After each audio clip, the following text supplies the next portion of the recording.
Sabe qual é um dos maiores mistérios da arqueologia? Quem foram os primeiros americanos? É um verdadeiro caso arquivado, um cold case que dura dezenas de milhares de anos. E nós vamos mergulhar fundo nessa investigação, seguindo as pistas deixadas para trás. Para a gente começar, vamos lembrar daquele filme, A Era do Gelo. Todo mundo conhece o Cid, aquela preguiça super atrapalhada, né? Pois é, ele foi inspirado numa preguiça gigante que existiu de verdade.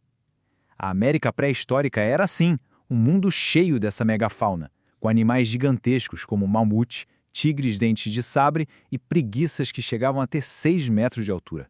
Imagina só. E aí vem a grande pergunta. Quando e como os primeiros seres humanos chegaram nesse mundo de gigantes? É essa questão que transforma a arqueologia das Américas numa história de detetive de verdade. Bom, para começar a desvendar isso, a nossa trilha de investigação tem que começar onde toda a jornada humana começou, no continente africano, o berço de todos nós.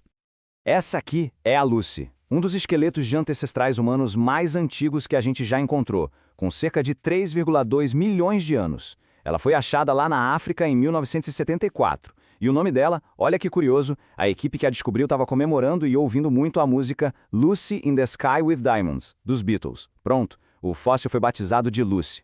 É a partir da África que essa longa jornada humana pelo planeta tem o seu ponto de partida. Durante muito tempo, a ciência parecia ter uma resposta definitiva para a chegada dos humanos à América. Era a teoria clássica, aquela que todo mundo aprendia, baseada em um caminho bem específico de gelo e terra. A ideia principal era essa aqui, a ponte terrestre do Estreito de Bering. A lógica é a seguinte: durante uma era do gelo, o nível do mar baixou tanto, mas tanto, que uma faixa de terra e gelo apareceu, conectando o que hoje é a Sibéria, lá na Ásia, com o Alasca, na América do Norte. E por décadas, essa foi a explicação padrão. Grupos de caçadores-coletores teriam simplesmente atravessado a pé da Ásia para um continente novinho em folha, provavelmente seguindo os grandes animais que eles caçavam. Parecia simples, né? Caso encerrado, certo? Pois é, mas não tão rápido. E se uma pista, encontrada a milhares e milhares de quilômetros ao sul, bem aqui no Brasil, viesse para complicar a história toda e abrir linhas de investigação completamente novas? E aí que entra em cena uma evidência que, olha, abalou as certezas de muita gente. Uma descoberta que nos deu um rosto vindo diretamente do passado, e com ele, um monte de perguntas novas.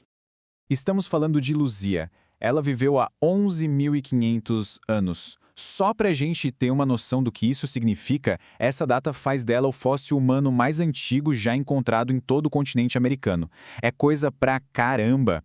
Olha só, de um lado a gente tem o crânio da Luzia, que foi descoberto em Minas Gerais, e do outro, a reconstituição do rosto dela. O nome Luzia foi uma homenagem à Lucy da África, sabe? Para conectar simbolicamente o começo da nossa história com esse novo capítulo nas Américas. Só que o rosto dela revelou uma surpresa e tanto. O grande choque foi que as feições da Luzia não se pareciam com as dos indígenas americanos que a gente conhece hoje, que têm traços mais asiáticos. Não, ela tinha olhos arredondados, nariz largo, lábios volumosos, características muito mais parecidas com as dos povos nativos da África e da Austrália. A pergunta era, como isso é possível? Essa descoberta da Luzia levou um arqueólogo brasileiro, o Walter Neves, a propor uma teoria bem radical. Ele pensou, e se a América não foi povoada por uma, mas por duas ondas de migração diferentes? A primeira, lá por uns 14 mil anos atrás, teria trazido um povo com feições parecidas com as da Luzia.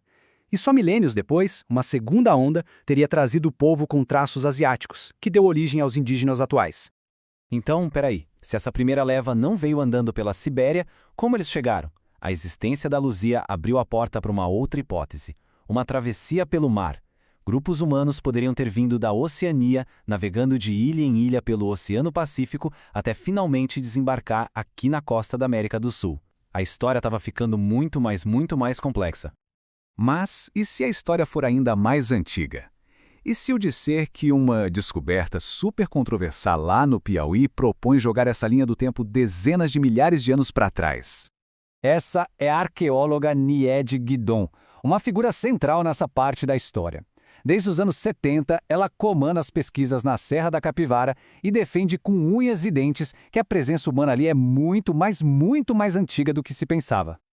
A equipe da NIED encontrou vestígios como pedaços de carvão de antigas fogueiras e pedras que foram lascadas e datou esses achados em até 50 mil anos. 50 mil. Isso empurraria a chegada dos humanos à América para um passado tão distante que a teoria do Estreito de Bering nem sequer considerava possível. Claro que uma alegação tão usada gerou um debate científico gigantesco. De um lado, a NIED e sua equipe afirmam que esses artefatos são provas claras da ação humana. Do outro lado, os críticos diziam: calma aí, esse carvão pode ser de incêndios naturais na floresta, e essas pedras podem ter se lascado sozinhas ao cair dos paredões de rocha. Essa discussão ficou no ar por muitos anos, sabe? Até que, em 2006, um cientista francês chamado Éric Boeda analisou essas ferramentas de pedra. A conclusão dele deu um peso enorme para a tese da NIED. Ele disse que, sem dúvida alguma, elas foram feitas por seres humanos e datavam de 33 a 58 mil anos atrás. O debate continua, mas a evidência ficou bem mais forte. Então vamos respirar fundo e colocar tudo em perspectiva. A gente sai de Lucy, na África, há mais de 3 milhões de anos, salta para uma possível presença humana no Piauí há 50 mil anos, passa por Luzia há 11.500 anos, até chegar em 1492 com a chegada de Colombo, que basicamente marcou o reencontro de dois ramos da humanidade que estavam separados por milênios. É uma escala de tempo impressionante. Ok, com todas essas peças na mesa, como é que a gente monta esse quebra-cabeça? A verdade é que a gente está diante de uma história que ainda não tem um final. Resumindo, hoje a gente tem pelo menos 3 grandes ideias competindo para explicar tudo isso. A teoria clássica da travessia pelo Estreito de Bering, a teoria de duas ondas inspirada pela Luzia, que sugere também uma rota pelo mar, e a teoria da antiguidade profunda, baseada nas ferramentas da Serra da Capivara, que propõe uma chegada muito antes, por uma rota que a gente ainda nem conhece. E o mais fascinante disso tudo é que a história dos primeiros americanos não é um capítulo fechado de um livro de história. Pelo contrário, é uma investigação ao vivo. Cada nova escavação, cada nova datação pode trazer uma pista que muda completamente tudo que a gente pensava que sabia. Isso tudo deixa uma pergunta final no ar, né? Qual será a próxima descoberta enterrada em algum lugar do nosso continente que está só esperando para reescrever essa história incrível mais uma vez? O mistério continua.